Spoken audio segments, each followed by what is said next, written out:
All right, y'all. This Shaq Diesel with a tutorial, man. This is my daddy crowbar, man, for over like 30 some years.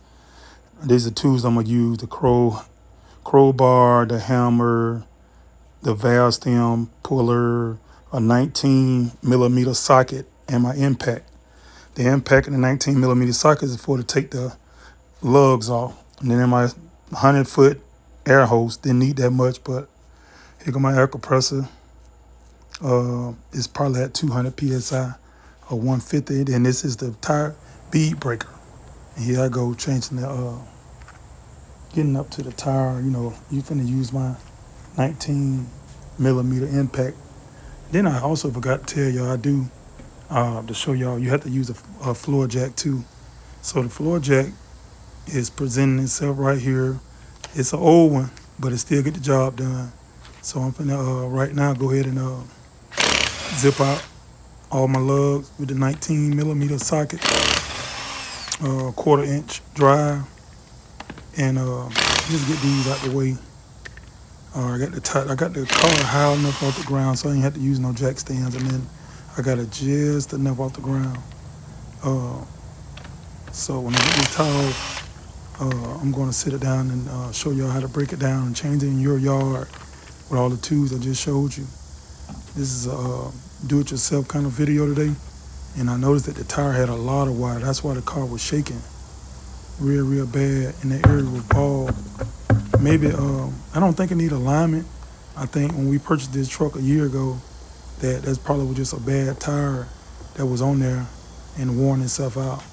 So, but we still gonna get alignment just to double check. But I don't think so, because the other side was still good. It was just this tire that was bad. But I'm gonna let y'all watch the rest of this video. This was a voiceover because I was trying to concentrate. It was kind of still hot. And y'all know I'm coming over a foot injury. I ain't talk about that yet. It'll be on another video. But just trying to keep it safe, keep it positive. But y'all continue watching the video. May not have no sound, but y'all get the point. Well, I decided to come back with the voiceover because I just think it'll be stupid for y'all not to hear my voice in this video. But I just used that valve stem puller to pull the valve stem out. What it does is release all the PSI that's left in that bad tire out. And you want to let it come all the way out until it stops. Then, man, I tell y'all, I got a lot of stuff. I left a lot of stuff in my truck. And my doggone truck sitting down in this dude's shop, man. I finally removed it. I took it down to the home house, man. So next step is I'm just going to go and get another transmission. I'm not going to try to fight with that 4L60E. It shift out good, and then in the downshift. So I'm just not going to fight with it anymore, man. I'm just going to go ahead and just stick me a 400 behind it and just call it a day because I'm ready to start back hauling with the truck. I've been using Tim's Tahoe to pull freight around since he's been enjoying his Camaro. But there's another new tire right there, man. Brand new tire. Ordered it from Wally World. Got the tire real cheap. So I use this coverall. You see me spraying in the background. Use the coverall to, lubricate the tire. So when I get it slamming on the rim, it'll be already lubricated up. But what I was saying, I left my grease, tire grease and stuff in my truck, and it's down to my mom's house, the home house. So we're gonna work with what we got. You know what I'm saying? Coverall is real grease, real oil, shines, looks good. So we'll work with what we got. Pure country boy, that's all I know. Is improvise and making a way. So here go my tire iron. I usually start as close as I can to the valve stem, but not on the valve stem. And since this being an aluminum wheel, I'm not gonna apply so much pressure as it was an iron wheel or a steel wheel. You know what I'm saying? So I'm not gonna apply much pressure. I'm just gonna nip the bead inches at a time all the way around until I get it soft enough. Because if I was on a metal wheel or iron wheel right now, I could have hit it like 3 or 4 times in 2 areas and it would have popped off. But by this being an aluminum wheel, man, this thing might shatter like glass. So I'm just gonna take my time, man. Ain't a big rush. That's the reason why I didn't try to talk doing it. I was just gonna damn voice over it and explain what I'm really doing to this tire right now. But right now I'm just going inches at a time, breaking the bead, and I'm gonna get around here too the valve stem again. I'm gonna get close as I can, but not on it. Because back in the days, my dad used to teach me how to get on it because you can knock the valve stem out and break it. In this case right here, I didn't need to because the valve stem was like fairly new. I didn't need to change that. So I'm just going around. I'm real close to it right now, but not on it. So I'm gonna go backwards, like counterclockwise to loosening all the way up. And as y'all watching, it's getting loose and loose because my tire bead breaker is getting, easy to slide up under the rim, easy to mash down on the tire. So that's what I'm doing right now, man. I'm just breaking it down all the way back around, just inches at a time because I just didn't trust the aluminum wheel. Actually, this is my second time ever doing aluminum wheel. The first time I did it, the wheel was pretty much all the way off. So it was easy for me to slug it. But by this tire still having pressure and tight bead seal around it, I just want to take my time, man. I'm not used to rushing this at all. So right here, I got close again to the valve stem. I didn't get extremely close, but I got near it because I had to get that bead loose because that's where all your tightness of pressure be at. You know what I'm saying? Because that's where you put the air in. So go directly to right there first. Now I'm matching with my feet. Next time y'all see me watch a video, y'all just put in the comment section, man, wear some better shoes. Don't wear your brand new Crocs out there changing no tire. I didn't mess them up. I'm looking at them right now while I'm looking at the video, while I'm editing this video, but they still in good shape. But I'm not gonna do that again because these shoes are brand new, or 2 days old out the box, and I ain't gonna mess them up doing that again. Cause that could have been bad, messing with those tires. And these Crocs ain't made nothing. They probably nothing but cotton or some hard kind of plastic or whatever. So it wouldn't take much to mess it up. So what I was trying to do right here is put this towel in the rim, because when you're breaking a tire down, you actually got to break both sides down. See, at the machine shop, if y'all ever watched them change the tire shop, they flip the tire over and the machine mash down on it and break the back. But we're not at a machine, so we're doing it manually. So I want to flip it over and not scratch the wheel up on this concrete ground. So what I did, I just flipped it over, and I was looking for my degreaser, and I forgot, like I said, everything is in my truck. My truck is down to the home house. So I improvised again. I had some brand new Windex, and y'all will see in a minute, Windex. So Windex is foamy. I sprayed it around the tire. I made sure that the Windex got around good to saturate through the tire. That Windex is powerful though. That's some good stuff. That's better than, it's not really called Windex. It's made by Zep. It's a company called Zep that makes all kind of different product stuff like that. But that Windex, that stuff good. It's for the wonders, is good. But you see, I was just still inching around, but by all the pressure off the other side, it won't take much to get it like broke down on this side. You know what I'm saying? So it's not like the tire was seized and sat down for a while it was on the car, so it's still hot and the rubber will come loose like that. You know what I'm saying? Easier. Instead of just it sat on the ground for a while, you're trying to break it. So easy, I broke it down. So now you have to flip the tire back over because you don't want to never take a tire off from the back side. I really think you can, depends on what type of wheel, but I've been taught like this, so I'm not gonna go against what my daddy. That dude was good with all this stuff, man. He taught me how to do it. So right here, I got too much grip. My dad's, oh, you got too much meat. I can hear him holler now. You got too much. Pull some of that out. Pull some of that out. You got too much of that thing in there. Pull some of it out. Pull some of it out, boy. Pull some back out. See, watch, I got to regroup. And also, I wanted y'all to see it, and I want my, my back to y'all, but I finally got it. So what I'm going to do in a minute, I'm going to spin it around and show y'all when I get the crowbar. 39-year-old crowbar, man. Crowbar been around for a long time. So the crowbar is for you to pry and the tire on off the rim like an orange. And you'll see in a minute once I get the pressure out. Like I said, I got tired of my back turned to y'all, and I thought y'all couldn't see it, but believe it or not, this camera actually picked up something I thought just then. I know better next time. I could have stayed that way because y'all actually seen the process. Even though with my back turned, but I'm just gonna go forward, be comfortable with my right hand. My right hand is my strong hand, my dominant hand. So I'm gonna fight to try to get this.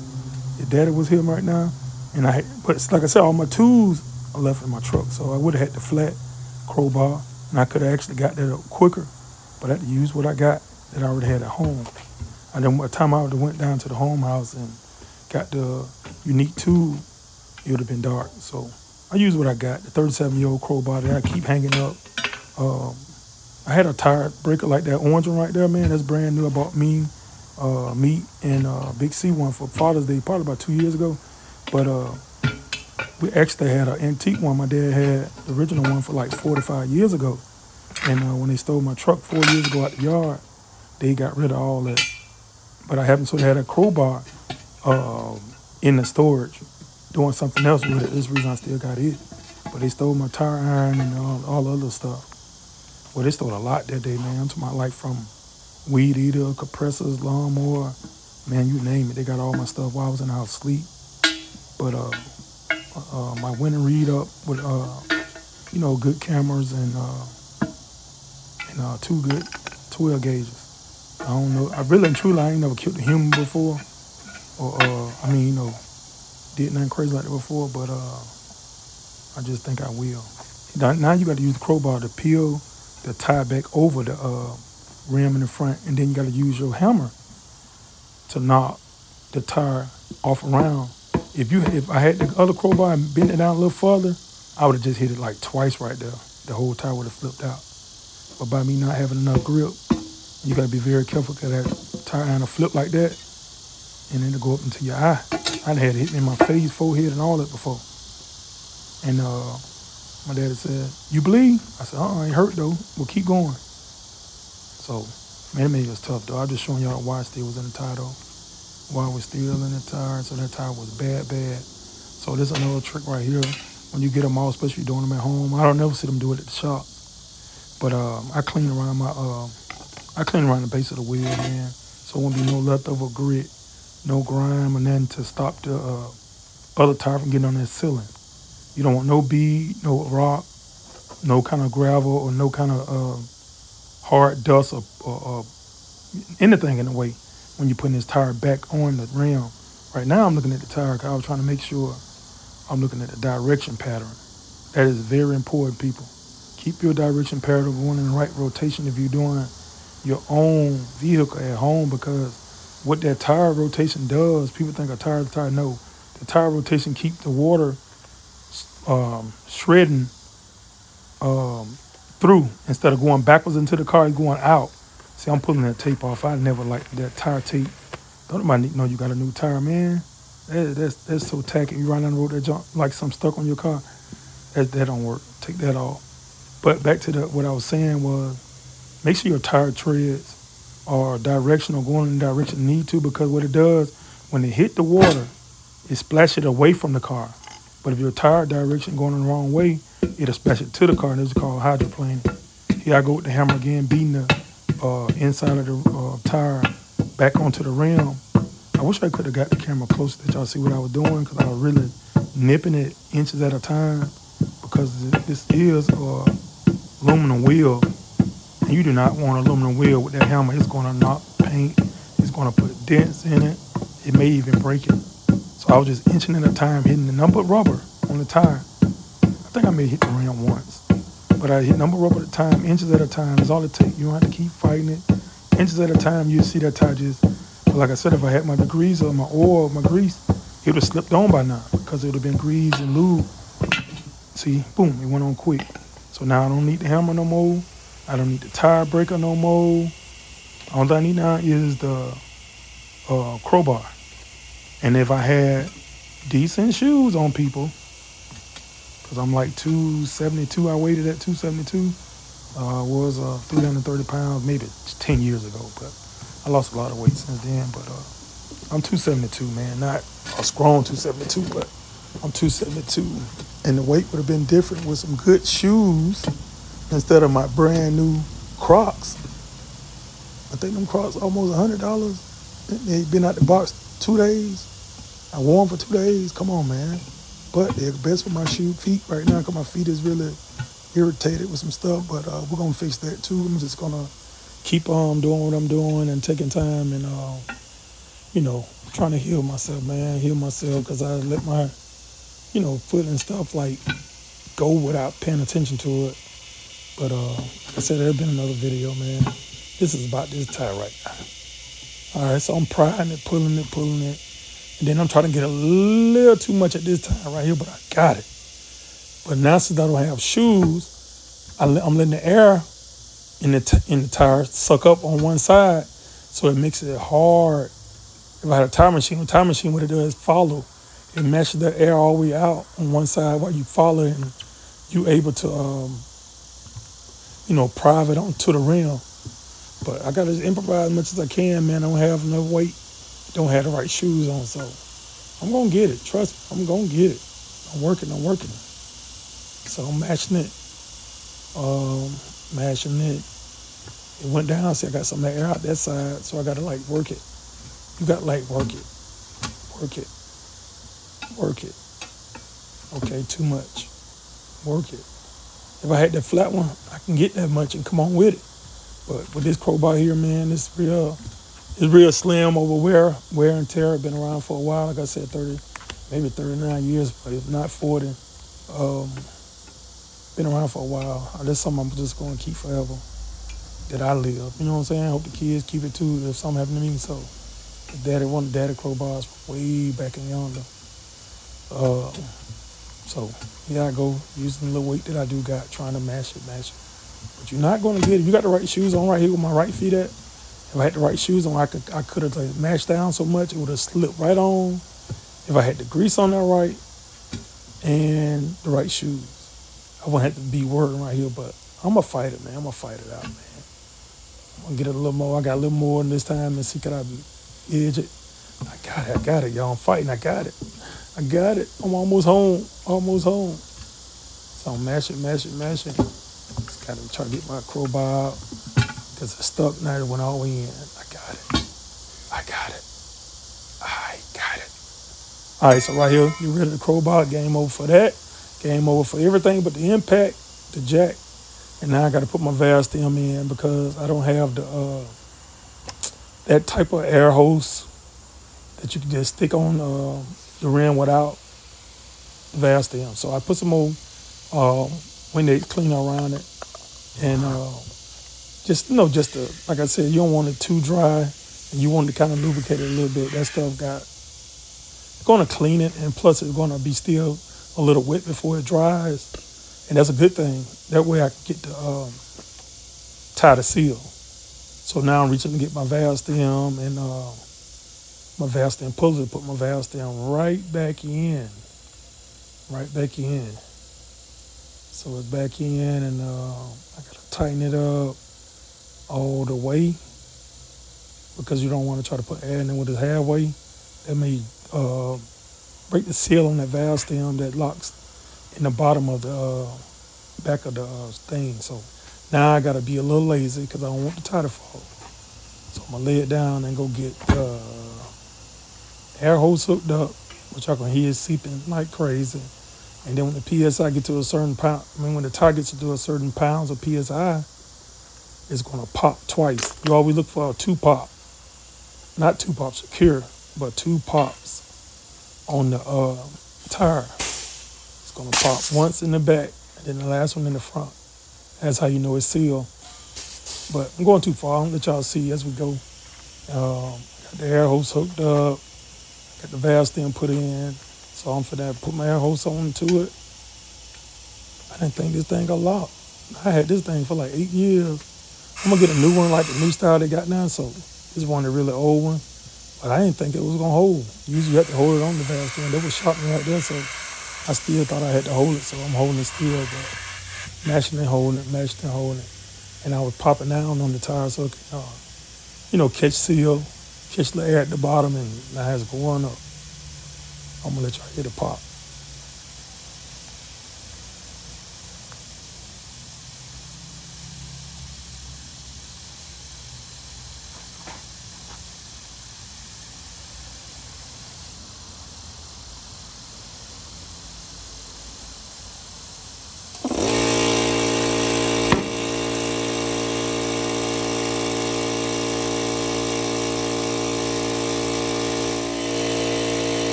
All right, y'all heard the second pop. First pop was right at the time the compressor came on. That was kind of weird, but that was the second pop. Now I'm just filling it up. I normally put like 35 in there first. I leave it at 32 once I check it at 35. What I'm gonna do is I like to lay it back down and go back and get me some soap water to pour around the bead of the tire. I don't have to really pour it on top of the tire. The tire brand new. They got shipped last week. I got a chance to put them on this week. So the tire brand new, I don't have to do the top, but I need to do the around the rim and the seal. So y'all give me a minute, man. I'm finna want to get a little detergent to pour in the bottle and a little water. Should have had that prepped up, but that's why I didn't do the talking through the video because I want to try to concentrate and like put everything in place and in order. Because when you're talking and stuff, man, you forget stuff. Some people can still multitask. I can, but it's at a very minimum. I can't just do it like I used to and make everything right. I want to make it right.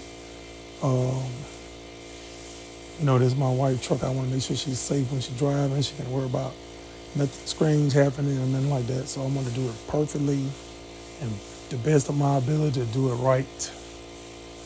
So it's taking me a while to get back, but I'm keeping y'all entertained with the voiceover. You hear me? So what I'm doing is just getting the soap in the bottle. See, I got it foamed up. I came back. I'm back now, y'all. So putting the soap around the rim. What that does is to show you if there are any bubbles, that means that you had grit in the tire. And my daddy used to hate that. That's why he wants you to clean around the rim before you put it on, so you don't have to double work. Because if it's a leak right there in that area, you got to break that tire back down on that side. You got to break it all the way back down and clean it all the way around. Or if you can, sometimes you can get away with doing that area. But by him teaching them methods, it put me in position to not have to double work. So that back side was sealed, the front side sealed. Now I'm finna put it on the truck. And like I said, I used a 19 millimeter metric socket with the half-inch drive, quarter-inch drive impact. So I put the bottle away. I got the tire, make sure there were no leaks. Plug that air hose so it won't keep leaking and the compressor come back on and pour y'all ears out without the loud noise. Actually, I had the tire on the first hit. I couldn't believe that. That was different. So now I'm going to put the lugs on. For the people at home, man, never put your lugs on with the impact. Never put your lugs on with the four-way lug wrench. Screw them on with your hand. That way they're turning counterclockwise, righty-tighty, lefty-loosey. So that's how you want to operate. So you want to get on there and do it by hand and go counterclockwise. Well, you're actually going clockwise to tighten them. I'm sorry, y'all. My bad. Go back. You go clockwise to tighten the lugs when you tighten it. So it's righty-tighty, lefty-loosey. So I'm sorry about that. But yeah, so you put them on by hand, tighten them up by hand. Not all the way, but you can tighten them up at least to like 7 threads down. That way it won't be cross-threaded. And because if you get a tie cross-thread, man, you might well be ready to change your studs out. Because after a while, you won't be able to get it off. You're in an emergency, you've messed up, you're stuck. Man, you don't want to do that. So do it by hand first, and then impact it. You impact it side to side. Like I went from there to the next side. I went from the next side to the top. From the top to the bottom. Well, no, I went to the next. Maybe I did that for a reason, but then I went to the bottom last. So that's all you got to do. When that light come on, you're doing a good torque. On the impact, you're doing a good torque. So got them in tight. Got them on tight. Got them on tight. So what I'm going to do now, let it down. When I let it down, use it right here, y'all. I go ahead and go and start cleaning up. Put that in there and the tire engagement, and that's simple. So start cleaning up, getting all your stuff out the way so you won't forget nothing. Make sure everything is in a good place, out the way, because you don't want Tim them to pull up in a pretty Camaro and you left us